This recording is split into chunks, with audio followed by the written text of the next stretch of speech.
आप देख रहे हैं वर्ल्ड, मैं हूं आपके साथ जुबैर अली। दोस्तों, किस तरह से नीतीश कुमार के समर्थन से एक बार फिर से एनडीए सरकार सत्ता के अंदर आ गई। आप लोगों को पता है, प्रधानमंत्री नरेंद्र मोदी जी ने फिर से एक बार सत्ता के अंदर आने के लिए एक बार फिर लोगों से समर्थन लिया और सत्ता के अंदर आकर बैठ गए। लेकिन अब अलग ही घमासान देखने को मिला। सवाल इस वक्त ये बहुत बड़ा उठ रहा है दोबारा से नीतीश कुमार को लेकर। क्या नीतीश कुमार दोबारा से यू टर्न लेने वाले?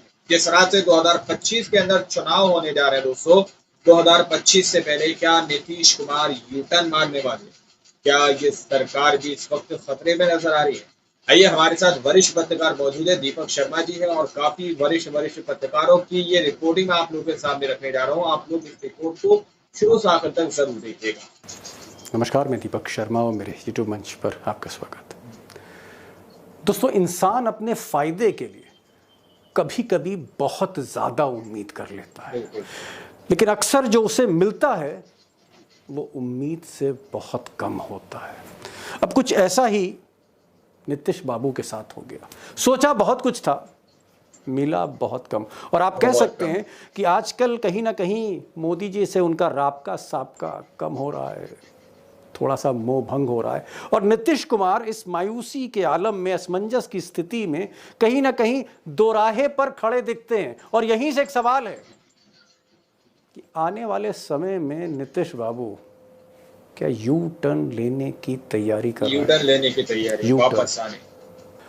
अब दरअसल 4 जून 2024 को जब देश के चुनाव के नतीजे आए तो मोदी जी 400 पार की जगह 240 पर उतर आए। और तब नीतीश कुमार इस देश के सरकार के नए किंग मेकर बने। आप कह सकते हैं कि मोदी जी नीतीश और नायडू की बैसाखियों पर आ गए, डिपेंडेंट हो गए। आत्मनिर्भर से नीतीश नायडू पर निर्भर हो गए। और तब नीतीश कुमार ने बहुत कुछ मोदी जी से मांग लिया। मिसाल के तौर पर नीतीश कुमार ने कहा कि साहब पूरे देश भर में कास्ट सेंसस कराइए, जो कोर एजेंडा था नीतीश कुमार की। एक और मांग उनकी थी कि जल्द विधानसभा चुनाव बिहार में कराइए, जो वो लालू से मांग रहे थे। बिहार में चुनाव कराइए। उनकी तीसरी बड़ी मांग थी कि स्पेशल स्टेटस दीजिए। और लग रहा था नीतीश कुमार को तब तो बैसाखी पर है, किंग मेकर है, मिल ही जाएगा स्पेशल स्टेटस। एक चीज़ और मांगी उन्होंने कुछ मनमाने प्रोजेक्ट्स मांगे बिहार के लिए। लंबी लिस्ट है। सच्चाई है कि अगस्त का महीना खत्म होने जा रहा है। नीतीश बाबू ने मांगा तो बहुत, मिला उम्मीद से कम। अब दोस्तों, सच्चाई ये भी है कि सितंबर का महीना आने वाला है, कम सितंबर आने वाला है, और नीतीश कुमार अभी भी दो राहे पर खड़े हैं। एक ऐसे दो राहे पर खड़े हैं कि जहां दो रास्ते तो हैं उनके सामने, लेकिन एक रास्ता मोदी के उग्र हिंदुत्व का है, एक ऐसा हिंदुत्व जो उग्र होता जा रहा है। और दूसरी तरफ रास्ता तेजस्वी का है, या लालू का है, या इंडिया का है, जो सोशल जस्टिस का रास्ता है, सेकुलर रास्ता है। उसमें से उनको चुनना है। समय बहुत कम है नीतीश कुमार के पास, क्योंकि अगले साल निर्णायक चुनाव है। मोस्ट डिसाइसिव इलेक्शंस बिहार में होने वाले हैं, और हो सकता है कि ये नीतीश कुमार का आखिरी चुनाव हो। इसलिए हार और जीत बहुत माने 2025 में नीतीश बाबू के लिए। अब सवाल यह है कि नीतीश बाबू क्या करने जा रहे हैं? यू टर्न लेंगे या इसी रास्ते पर आगे बढ़ेंगे? What he is going to do, big question. उस पर मैं आऊंगा, उसका जवाब दूंगा। इंडिया के साथ जाते हैं वापस, या फिर एनडीए में ही रहते हैं? लेकिन नीतीश बाबू कंफ्यूज क्यों है? असमंजस की स्थिति क्यों है? ये जो दोराहे पर खड़े हैं और कुछ सोच नहीं पा रहे, ये स्थिति क्यों है? इसको जानते हैं, फिर बड़ी खबर पर आगे बढ़ेंगे। अब दोस्तों, जो सबसे बड़ा कंफ्यूजन नीतीश बाबू के आगे है वो ये कि उन्होंने ही कास्ट सेंसस की शुरुआत करी। आप कह सकते हैं कि सोशल जस्टिस वाली राजनीति की शुरुआत की, सामाजिक न्याय, मंडल पॉलिटिक्स, उसको उन्होंने तेज किया। और उन्हें उम्मीद थी कि कहीं ना कहीं वो नायडू के साथ मोदी को प्रेशराइज करते रहेंगे। लेकिन बीजेपी जिस तरह से पीडीए में उलझी है, खासकर उत्तर प्रदेश में, कहीं ना कहीं अचानक बीजेपी ने एक बहुत स्ट्रांग हिंदुत्व की लाइन ले ली, एक बहुत ही उग्र हिंदुत्व की लाइन ले ली है, मंडल की काट की, आप कह सकते हैं सोशल जस्टिस की काट के लिए, मंडल की काट के लिए बीजेपी ने, आरएसएस ने अचानक पिछले कुछ दिनों से उग्र हिंदुत्व, उग्र कमंडल पॉलिटिक्स उसकी शुरुआत करती है। और राष्ट्र तब सशक्त होगा जब हम एक रहेंगे, नेक रहेंगे, तभी नेक रहेंगे। बटेंगे तो कटेंगे। अब इस मंडल बनाम उग्र कमंडल राजनीति में कहीं ना कहीं नीतीश बाबू का वोट बैंक फंसता जा रहा है। बिहार में तकरीबन 17% से ज़्यादा मुस्लिम्स हैं, और ये जो मुस्लिम्स हैं इनका एक सॉफ्ट कॉर्नर रहा है, क्योंकि नीतीश बाबू के जो क्रेडेंशियल्स हैं, एक कहीं ना कहीं इंटीग्रिटी उनकी है, अभी तक भ्रष्टाचार में कभी फंसे नहीं, और दूसरा मुस्लिम्स के प्रति उनका एक झुकाव है नेचुरल। ये जो मुस्लिम बड़ा जो बीजेपी के साथ रहते हुए भी उन्हें वोट करता है, इस बार अगर ये योगी की लाइन, बीजेपी की जो लाइन है, ये और तेज हुई मंडल की काट के लिए, तो जेडीयू का वोट बैंक ही फंस जाएगा। और ये डर जो है, ये जो भय है, ये आशंका नीतीश कुमार को सता रही है। एक और इम्पॉर्टेंट पॉइंट जो नीतीश बाबू को थोड़ा परेशान कर रहा है वो ये है कि 4 राज्यों में विधानसभा चुनाव होने हैं। कश्मीर का, जम्मू कश्मीर और हरियाणा का अनाउंस हो चुका है, उसके बाद ठीक उसी के बाद महाराष्ट्र और झारखंड में, झारखंड तो बिहार का पड़ोसी राज्य है। अगर हरियाणा, महाराष्ट्र और झारखंड ये तीनों चुनाव विधानसभा के मोदी जी के हाथ से निकले, बीजेपी के हाथ से निकले, जिस तरह की रिपोर्ट्स आ रही हैं, बीजेपी की इंटरनल रिपोर्ट्स, सर्वे रिपोर्ट्स, तो नीतीश कुमार को लगता है कि अगर झारखंड में हाल बुरा है मोदी जी का, या महाराष्ट्र हाथ से निकला, तो बिहार की फिर क्या गारंटी है, मोदी जी की फिर गारंटी क्या है। और ये भी एक पॉइंट है जो उनको सोचने पर मजबूर कर रहा है, इधर जाएं कि उधर जाएं। अब सच्चाई ये है कि नीतीश कुमार ने जब मोदी जी की सवारी की थी, मोदी जी के रथ पे बैठे थे जनवरी में, तब मंदिर का माहौल था, 400 पार का मोदी जी का नारा था। इस झांसे में कहीं ना कहीं बहुतों के साथ नीतीश कुमार भी आए, लेकिन 4 जून के बाद आंखें नीतीश कुमार की भी खुली, और हकीकत यह है कि जो विनेबिलिटी फैक्टर मोदी के साथ था, या यूं कहूं जो ब्रांड मोदी था, वो डाइल्यूट होता चला जा रहा है। वो ब्रांड मोदी अब नहीं है।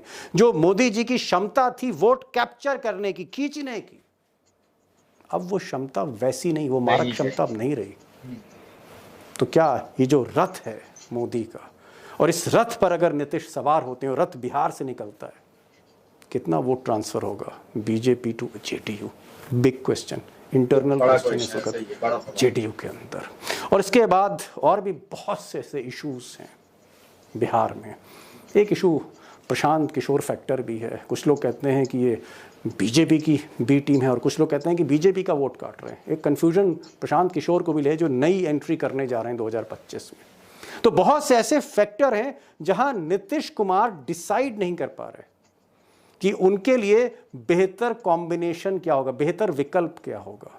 क्या मोदी जी के साथ जाएं या फिर इरादा बदलें, यू टर्न लें? नवंबर जो है डिसाइसिव मंथ है, एक बहुत ही निर्णायक महीना है नवंबर, कम नवंबर, और तब डिसाइड करना ही होगा, क्योंकि मैंने कहा ना अगले साल बिहार में विधानसभा चुनाव है। अब ज़्यादातर जो फैक्टर्स हैं जो नीतीश को परेशान कर रहे हैं, मैंने कोशिश करी आपके सामने रखूं। हालांकि फैक्टर्स बहुत से हैं, और जब मैं भी एक्सपर्ट से बात करूंगा तो वो फैक्टर्स भी आपके सामने, वो तथ्य भी आपके सामने रखूंगा। एक 360 डिग्री आपको एक व्यू दूंगा, पूरी पिक्चर क्लियर हो सके। और मुझे लगता है जो सवाल है दोस्तों, सवाल एक ही है कि अगर नवंबर के महीने में, जब तक 4 राज्यों के चुनाव के सारे नतीजे सामने होंगे, अगर मोदी जी की नाव डगमगा गई इन चुनाव में, नाव डगमगा गई अगर, तो नीतीश बाबू फिर आगे क्या करने जा रहे हैं? यू टर्न या फिर सीधा रास्ता, रिस्क लेंगे? 3 बड़े एक्सपर्ट हमारे साथ आज हैं। हमारे साथ अशोक वानखेड़े टाइगर होंगे, उनको ज़रूर सुनिएगा, आज बहुत कुछ बताने जा रहे हैं।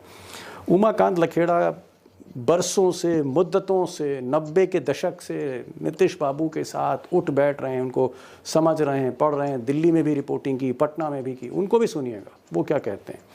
और जो सबसे उभरते पत्रकार हैं बिहार के, डेटा जर्नलिस्ट, जो नीतीश कुमार हो, चाहे वो तेजस्वी हो या लालू हो या कांग्रेस हो बिहार में, सबके साथ पूरी तरह से 24 घंटे 24/7 कनेक्टेड रहते हैं, अभिषेक कुमार, उनको भी सुनिएगा। तीनों एक्सपर्ट्स को सुनिए, पिक्चर वाकई क्लियर होगी। नीतीश क्या करने चाह रहे हैं, क्योंकि नीतीश जो करेंगे इस देश की राजनीति की जो दशा है और दिशा बदल जाएगी, ये फैक्ट है। अभिषेक, फर्स्ट क्वेश्चन, पहला सवाल आप ही से आज। मुझे एकदम साफ शब्दों में बताइएगा, साफ, घुमा फिरा के नहीं, साफ शब्दों में बताइएगा, संक्षेप में बताइएगा। मेरा सवाल यह है कि क्या नीतीश कुमार असमंजस की स्थिति में हैं, बीजेपी को लेकर असमंजस की स्थिति में है? क्योंकि मैं देख रहा हूं कि दोनों पार्टियों की लाइन अलग एकदम एक्सट्रीम एंड पे जा रही है। नीतीश कुमार मंडल को कहीं ना कहीं आगे कर रहे हैं और कमंडल को बहुत एग्रेसिव तरीके से बीजेपी आगे बढ़ा रही है। टकराव है, बहुत भीषण टकराव है। और एक सवाल और, अगर नवंबर में जब चारों राज्यों के नतीजे सामने होंगे, अगर मोदी और शाह मात खाते हैं तो क्या मात खाए हुए घोड़े की सवारी नीतीश कुमार करेंगे? मुझे साफ साफ बताइए, नीतीश कुमार के जहन में क्या चल रहा है? हालांकि नीतीश कुमार को डाइसेक्ट करना it's the most difficult task. Deepak ji, Nitish Kumar असमंजस में है, जनता दल यूनाइटेड असमंजस में है, अगर एक लाइन में कहा जाए तो। लेकिन इस असमंजस के पीछे एक तरफ भारतीय जनता पार्टी का एक अल्ट्रा हिंदुत्व वाली लाइन लेना है, तो दूसरी तरफ नीतीश कुमार के मुद्दे को राहुल गांधी और इंडिया अलायंस के द्वारा एक तरह से हाईजैक कर लिया जा रहा है। तो आप लोगों ने इस वीडियो को शुरू साफ कर दिया। वीडियो के अंदर साफ तौर पर बताया गया कि किस तरह से नीतीश कुमार हो या नीतीश कुमार की पार्टी हो, किस तरह से असमंजस में नजर आ रही है दोस्तों। और अब उसी बीच ये सवाल उठता हुआ नजर आ रहा है, जिस तरह से नीतीश कुमार ने ये आंका था कि उनको समर्थन देने के बाद मोदी जी बहुत ज्यादा फायदा देंगे, उनको बहुत ज्यादा बेनिफिट्स मिलेगा, लेकिन उम्मीद जितने की गई थी उससे काफी निचले दर्जे पर उनको बेनिफिट और मदद मिल पाई है। अब उसी को लेकर सवाल उठाया जा रहा है, क्या नीतीश कुमार दोबारा से यू टर्न मारने वाले, क्या नीतीश कुमार दोबारा से वापस आने वाले हैं इंडिया के अंदर सब क्या दोबारा से यू टर्न लेंगे? अगर वो यू टर्न लेते हैं तो उसके बाद मोदी सरकार का क्या होगा? तो ये सवाल बहुत बड़े हैं। रिपोर्ट आप लोग के सामने रखी गई है, बाकी आप लोग क्या सोचते हैं अपनी राय कमेंट सेक्शन में हमें जरूर दीजिएगा। इंटरव्यू वीडियो में जब तक के लिए अपना ख्याल रखिएगा।